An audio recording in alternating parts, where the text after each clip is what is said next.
오늘 열왕기상 18장 1절부터 6절까지 말씀을 가지고 지금 서 있는 자리에서라고 하는 제목으로 함께 말씀 나누도록 하겠습니다. 여러분, 성경에서 하나님, 예수님, 성령님 요 이름 말고 사람 나오는 인물 이름들 중에 가장 많이 언급되는 인물은 누굴까요? 선물은 없습니다. 누굴까요? 여러분이 생각하는 그 이름이 맞을 거예요. 답이 나왔으니까 다윗, 모세, 야곱입니다. 여러분, 그렇다면 성경에서 가장 긴 이름을 가지고 있는 사람은 누굴까요? 이건 더 어렵습니다. 이거는 맞추면 제가 진짜 이거 맞추면 제가 상 드려야 돼요. 아시는 분 혹시? 아까 들어가지고 아는 거, 아는 게 아니고, 네, 이름도 되게 어려워요. 한번 읽어볼까요? 제 시작. 처음 들어보시죠? 이사야 선지자의 아들 이름입니다. 또 성경 안에 보면 동명이인도 많이 있습니다.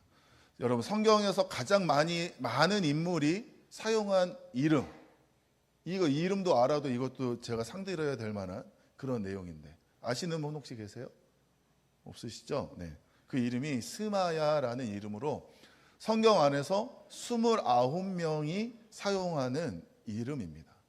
또 오늘 본문 말씀에서 우리가 같이 알아보려고 하는 오바댜라는 이름도 성경 안에서 12명이나 되는 이 이름이 사용하고 있는 그런 이름.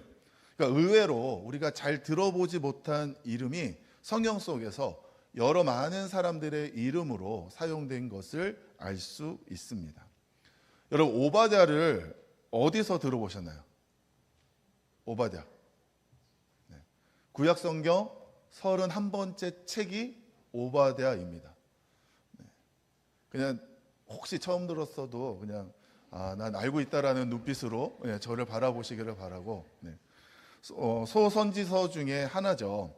에돔 족속을 향한 심판과 이스라엘의 회복에 대한 메시지를 담은 책으로 1장 21절로 구성되어져 있어서 구약 성경에서 가장 짧은 책으로 나오고 있습니다. 사실 오바댜 선지자도 그다지 익숙한 이름은 아닌데 오늘 본문 말씀에 나오는 오바댜는 더 익숙하지 않은 인물입니다.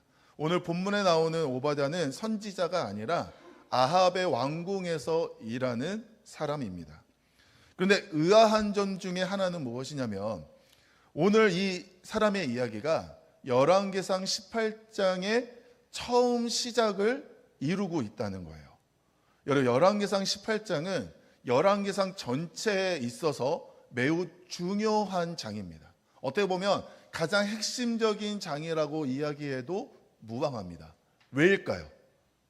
여기 안에는 갈멜산 사건이 기록되어져 있기 때문에 엘리야 선지자와 그다음에 바알의 선지자들이 영적인 누가 참신이냐라고 하는 그 대결을 벌인 장면이 바로 이 열왕기상 18장 안에 기록되어져 있기 때문입니다. 근데 성경은 그 위대한 사건을 기록하기도 전에 의도적으로 한 사람의 이름을 먼저 우리에게 알려주는데 그 이름이 오바댜입니다.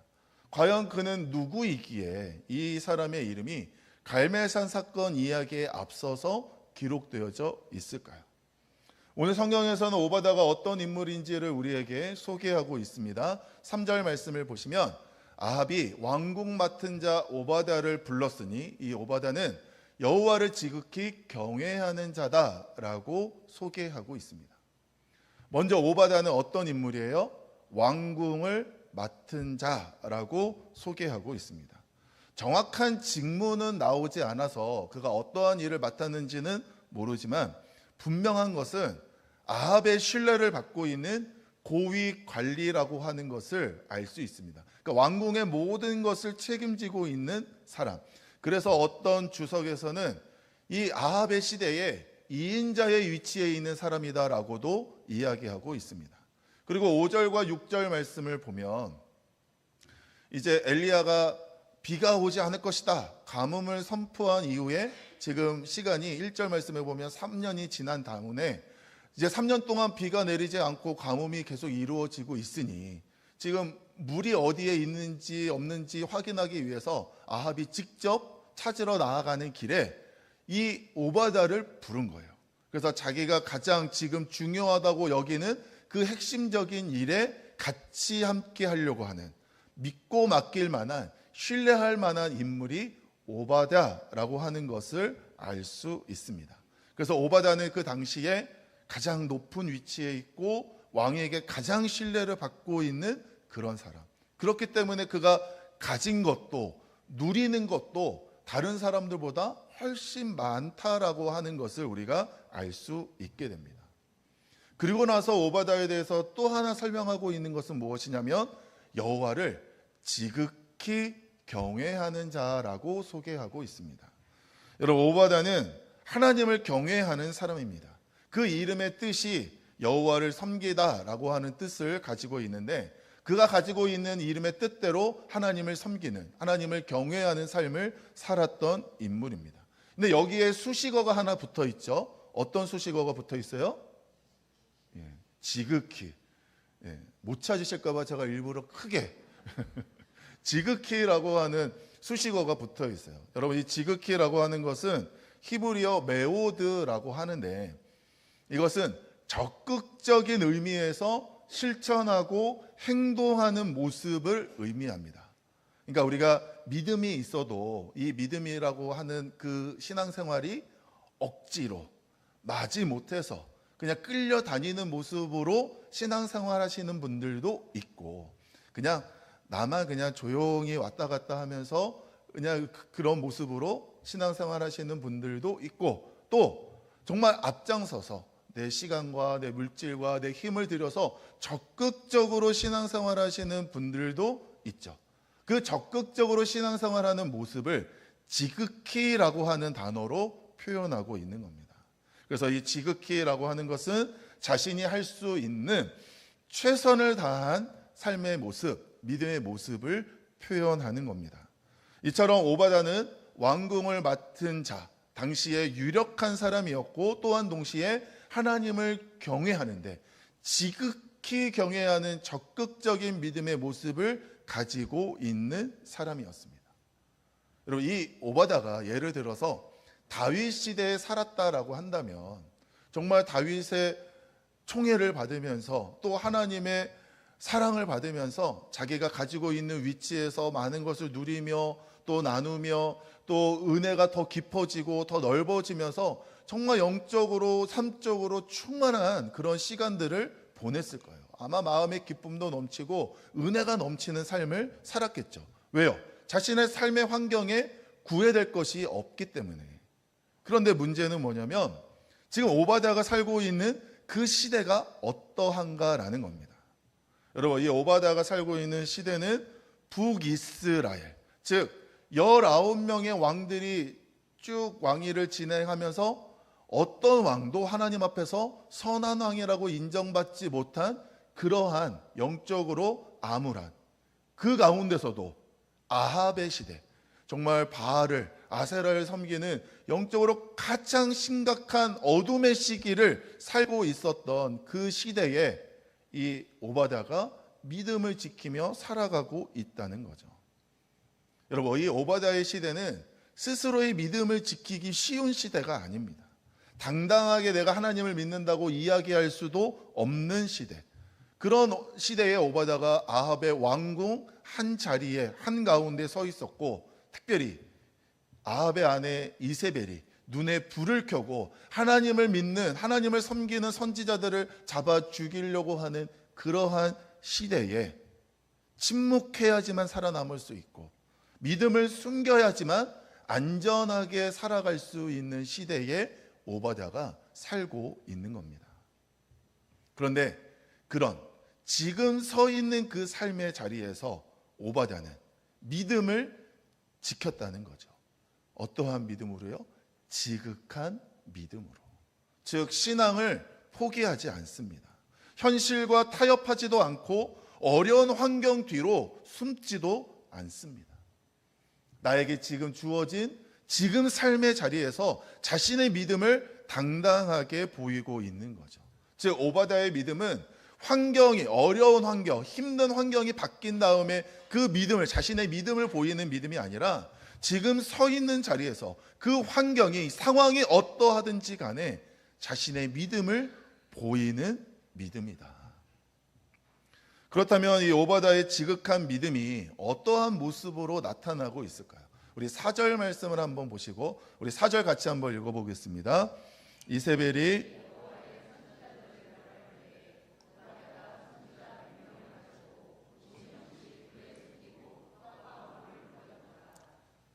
아멘. 여러분, 오바댜가 하나님의 선지자 몇 명이요? 몇 명이요? 100명을 숨기고 그들에게 물과 떡을 먹였다. 오바댜의 적극적인 행동하는 신앙의 모습을 우리에게 지금 보여주고 있는 거죠. 여러분, 누군가 내가 한 사람을 돕는 일도 사실 쉽지 않죠. 그런데 100명이나 되는 사람을 돕는다? 정말 이거는 어려운 일입니다. 그러나 그 100명이나 되는 인물을 50명씩 나눠서 굴 속에 숨겨두고 그들이 안전하게 자신들의 생명을, 삶을 유지할 수 있도록 그들에게 먹을 것을 지속적으로 공급하면서 그들의 안전을 책임지고 그들의 삶을 책임져주는 일을 감당했다는 겁니다. 오늘 말씀에서 오바댜의 지극한 믿음은 세 가지의 모습으로 나타나게 됩니다. 우리 첫 번째 모습을 우리 같이 한번 읽어보겠습니다. 지극한 믿음은 손해를 알면서도 하나님을 향한 방향을 선택하는 믿음입니다. 여러분, 오바댜는 지금 자신이 선지자들을, 하나님을 믿는 선지자들을 돕는 그 일이 만약에 발각된다면 자신이 어떻게 될지를 모르고 할까요? 자신이 가지고 있는 위치, 자신이 누리고 있는 모든 것들을 다 빼앗길 수 있는 상황이라고 하는 것을 오바댜는 누구보다도 잘 알고 있는 상황입니다. 그럼에도 불구하고 지극한 믿음은 손해를 알면서도 하나님을 향한 방향을 바꾸지 않는 믿음이라는 거예요. 지금 당장 나에게 손해가 있을 수 있지만, 그러나 그 손해보다 내가 하나님을 향한 믿음의 방향을 지키는 일이 더 중요하다고 여기기 때문에 그 믿음을 지키는 그 자리에 서 있는 것, 그것이 바로 지극한 믿음입니다.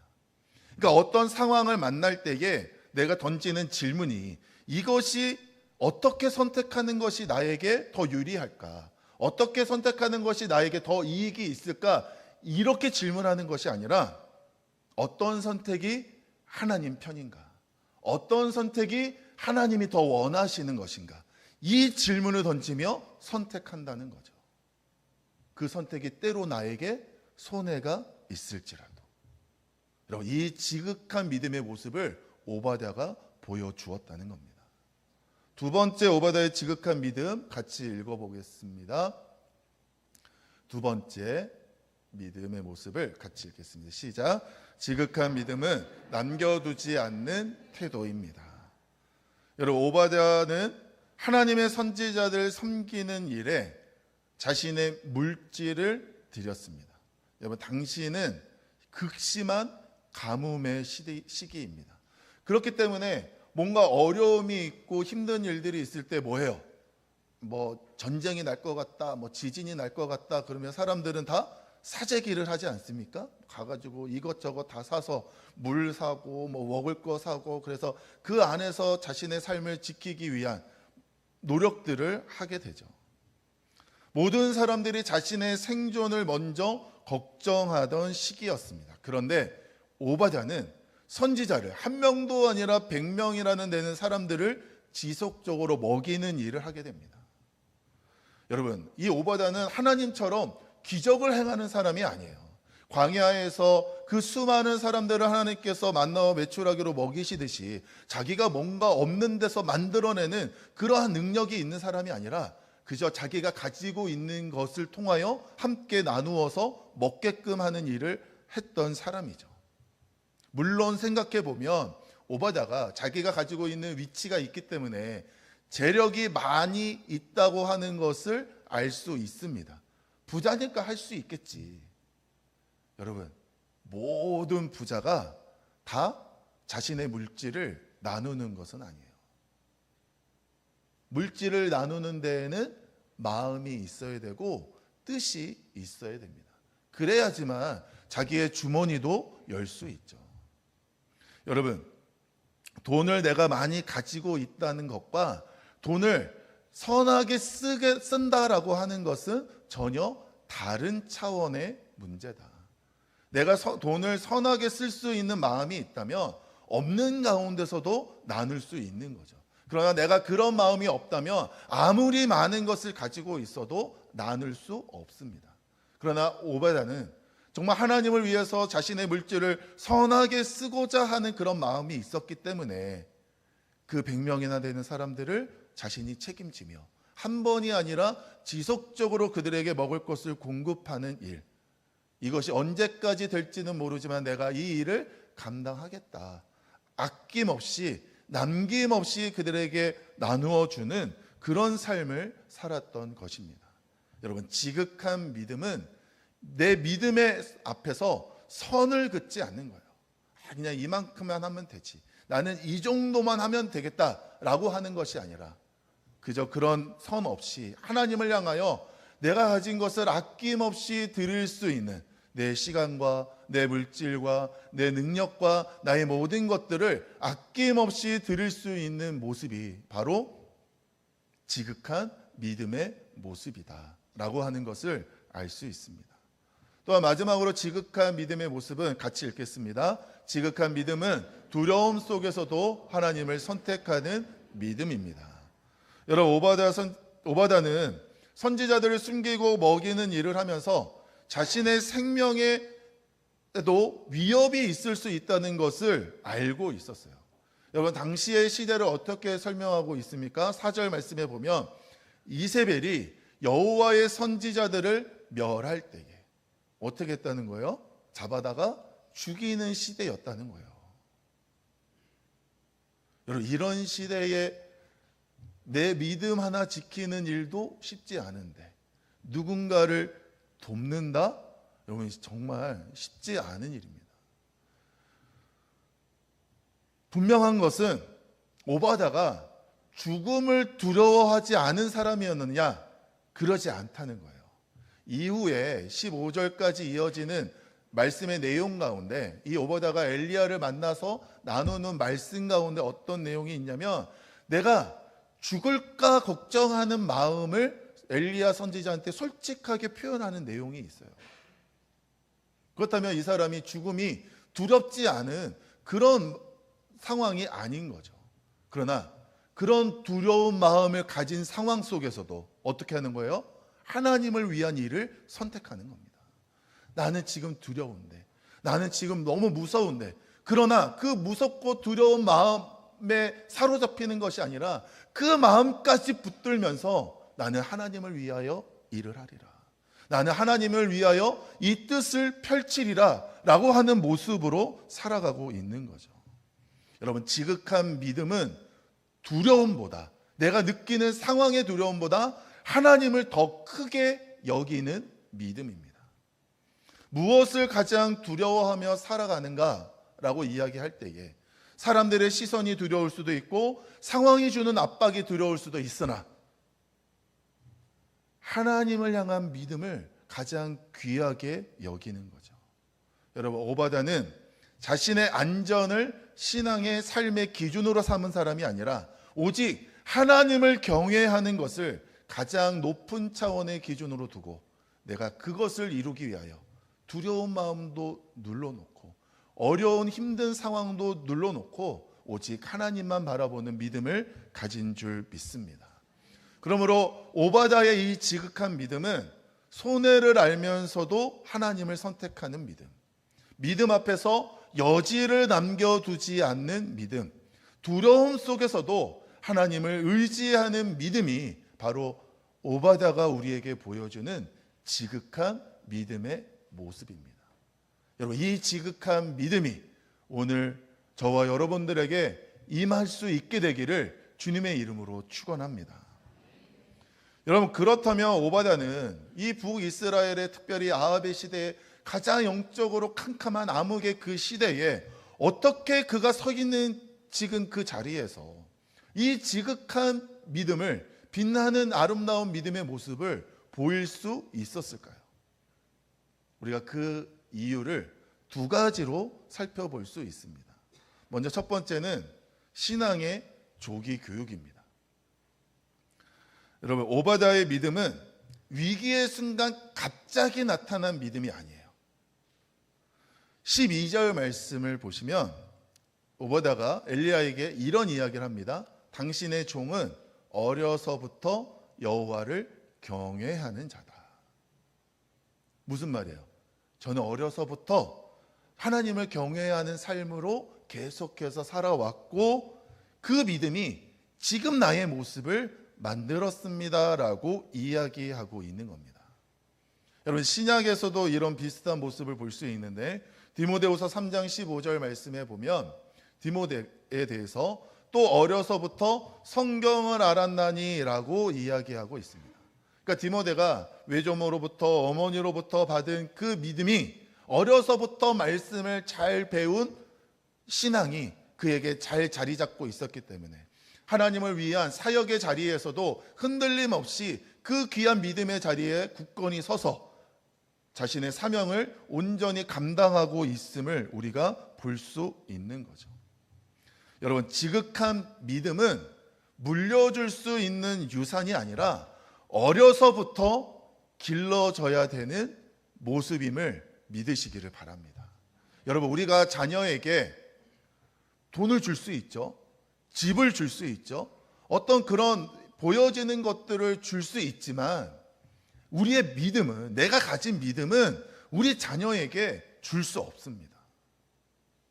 그러면 어떻게 해야 돼요? 어떻게 해야 돼요?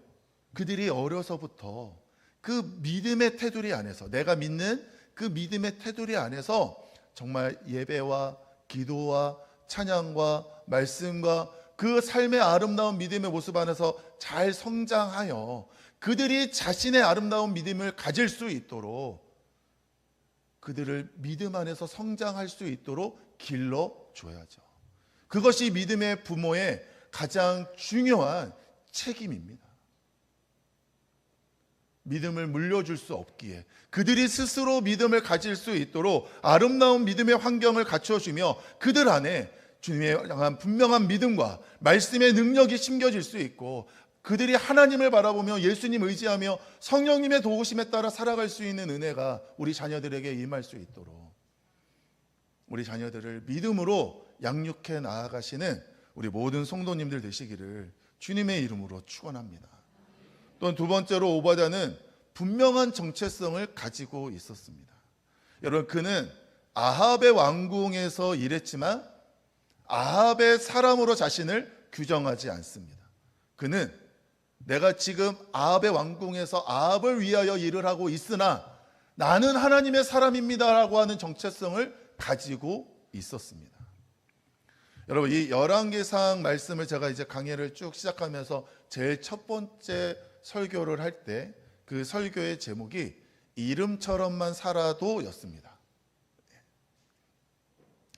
그때 이야기 나눈 핵심적인 인물이 아도니아라는 사람이었어요. 그 아도니아의 이름의 뜻이 뭐냐? 여호와는 나의 주님이시다. 근데 그 이름의 뜻처럼 아도니아가 살았다면 그 아도니아의 삶의 결말은 달라졌을 겁니다. 그런데 아도니아는 하나님이 나의 주인으로 여기며 살아간 것이 아니라 자신이 주인이 되기 위해서, 자신이 왕이 되기 위한 노력을 하며 살았던 사람. 그래서 결국 비참한 최후를 맞이할 수밖에 없었습니다. 이름처럼만 살았으면 좋았었는데 그 이름처럼 살지 못했던 거죠. 오바댜는 여호와를 섬기다라고 하는 뜻을 가지고 있었습니다. 그는 아합의 종이었지만 아합의 종이 나의 정체성이다라고 여기지 않고 나는 하나님의 종입니다. 나는 하나님의 사람입니다. 이것에 대한 분명한 정체성을 가지고 그 정체성에 합당한 삶의 모습으로 자신의 삶을 채워 나간 거죠. 지극한 믿음은 내 지위에서 나오는 것이 아니라 나의 정체성에서 나오는 겁니다. 여러분, 우리의 믿음은 내가 어느 위치, 어떤 자리에 있기 때문에 거기에서 내 믿음이 나오는 것이 아니라 내가 누구인지를 분명히 아는 데에서 우리의 믿음이 나오는 거예요. 나는 하나님의 자녀입니다. 나는 예수님을 믿고 구원받은 하나님의 백성입니다. 이것이 분명할 때에 우리의 믿음이 더욱더 분명하고 아름답게 이루어지게 되는 줄로 믿습니다. 여러분, 제가 그런 이야기를 들은 적이 있습니다. 물을 편의점에서 사면 1,000원이고 체육관에서 사면 3,000원이고 비행기에서 사면 5,000원이다. 실제로 그렇다는 건 아니에요. 그러니까 물이라고 하는 것도 같은 물이지만 환경에 따라서 그 가치가 달라진다는 뜻입니다. 그러면서 만약에 내가 서 있는 곳에서 내가 내 가치를 인정받지 못한다라고 여겨진다면 환경을 바꿔봐라. 장소를 바꿔봐라. 그러면 가치가 달라질 거다라고 하는 이야기였습니다. 여러분, 사람이 자신의 가치를 인정받는 곳에 있는 것이 중요하죠. 나를 더 인정해주고 더 알아주고 더 이렇게 좋게 여겨주는 그런 자리에 있는 것이 그 사람에게는 축복입니다. 여기가 제 자리죠. 그렇죠? 저는 이 자리에 있는 것이 너무 좋아요. 저만 좋아요. 네, 저만 좋아요. 여러분, 근데 믿음의 가치는 다릅니다. 여러분, 믿음은 환경의 변화에 의해서 결정되는 것이 아니라 우리의 믿음의 가치는 지금 있는 그 자리에서 보여야 하는 거예요. 여러분, 내 가정에서, 내 일터에서, 학교에서, 관계 속에서 우리는 우리의 믿음의 가치를 증명해야 됩니다. 교회에서는 되는데 가정에서는 안 되고, 가정에서는 되는데 일터에서는 안 되고, 사람들과 같이 있을 때는 되는데 혼자 있을 때는 안 되는 믿음. 이 믿음이 정말 하나님 앞에서 가치 있는 믿음이냐, 정말 하나님이 보실 때 지극한 믿음이라고 인정할 만한 믿음이냐라고 하는 거죠. 오바댜는 북이스라엘의 아합의 때에 지금 서 있는 그 자리에서 믿음을 지켰습니다. 그는 하나님을 지극히 경외하는 자라고 기록되어져 있어요. 지금 힘들고, 지금 위험하고, 지금 손해가 크니까 나중에 환경이 바뀌면, 조금 더 안전해지면 아합이 죽거나 정말 이 믿음의 환경들이 달라지면 내가 그때 더 열심히 믿겠습니다. 그렇게 하지 않았다는 거예요. 여전히 지금 힘들고, 여전히 지금 위험하고, 여전히 지금 손해가 분명히 보이지만 그럼에도 불구하고 나는 지금 있는 자리에서 내 믿음의 가치를 보이겠습니다. 내 믿음을 증명하겠습니다. 그 지극한 믿음의 사람이 오바댜였다는 겁니다. 그러므로 오늘 우리는 이 질문 앞에 서 있어야 됩니다. 지금 서 있는 자리에서 손해를 알면서도 하나님을 선택할 수 있는가? 믿음 앞에 여지를 남기지 않고 순종할 수 있는가? 두려움 속에서도 하나님을 선택할 수 있는가? 이 질문 앞에 우리 모두가 아멘으로 화답하며 정말 이 시대의 오바댜와 같은 지극한 믿음의 인물이 될 수 있게 되기를 주님의 이름으로 축원합니다. 오바댜의 믿음이 특별한 이유는 지금 서 있는 자리에서 지극한 믿음을 선택했기 때문입니다. 사랑하는 성도 여러분, 하나님은 오늘 지금 이 시간 내가 서 있는 이곳에서 주님을 향한 믿음을 보이기를 원하고 계십니다. 오늘 이 예배의 자리뿐만 아니라 우리의 예배 끝나고 삶의 자리로 흩어져서 여러분의 가정에서, 여러분의 일터에서, 여러분의 삶에 살아가는 모든 자리에서 나는 하나님의 사람입니다. 나는 하나님의 자녀입니다. 하나님을 향한 내 믿음이 있습니다라고 하는 그 분명한 믿음을 보이기를 원하신다는 거죠. 때로는 손해가 있고 때로는 어려움이 있고 때로는 고통이 있고 그로 인하여 내 마음이 힘들고 어렵다 할지라도 그럼에도 불구하고 나는 믿음을 지키겠습니다. 나는 하나님만 바라보겠습니다라고 하는 결단이 우리에게 필요하다라는 겁니다. 여러분, 오늘 우리의 삶의 자리는 어떠합니까? 여러분은 가정의 자리에서, 일터의 자리에서, 관계의 자리에서 정말 내 믿음을 드러내기 쉽지 않은 그러한 상황 속에서 과연 우리는 어떠한 선택을 하고 있느냐는 거죠. 하나님은 내가 어떻게 살아가고 있느냐보다 더 중요하게 여기시는 건 지금 서 있는 그 자리에서 나를 지극히 경외하는 자가 되라. 여러분, 그러한 믿음을 주님 앞에 보일 수 있는 저와 여러분들이 되시기를 주님의 이름으로 축원합니다. 오늘 우리가 지금 서 있는 자리에서 하나님 편에 서기를 결단한다면 하나님은 우리의 이름도 오바다와 같이 그렇게 기억하실 거예요. 여호와를 지극히 경외하는 자. 하나님이 나의 이름을 생각할 때마다 그치, 나를 지극히 경외하는 사람이었지 라고 생각할 수 있는 그런 아름다운 믿음의 삶으로 우리 모두가 살아낼 수 있게 되기를 주님의 이름으로 축원합니다. 지극한 믿음의 인물, 그 믿음을 가지고 주님이 부르신 그 자리에서 주님을 예배하며 주님을 찬양하며 주님을 경배하며 주님 앞에 순종하며 주님 앞에 충성하는 삶으로 우리의 삶의 시간들을 채워가시는 사랑하는 우리 신성교회 모든 성도님들이 되시기를 주님의 이름으로 축원합니다.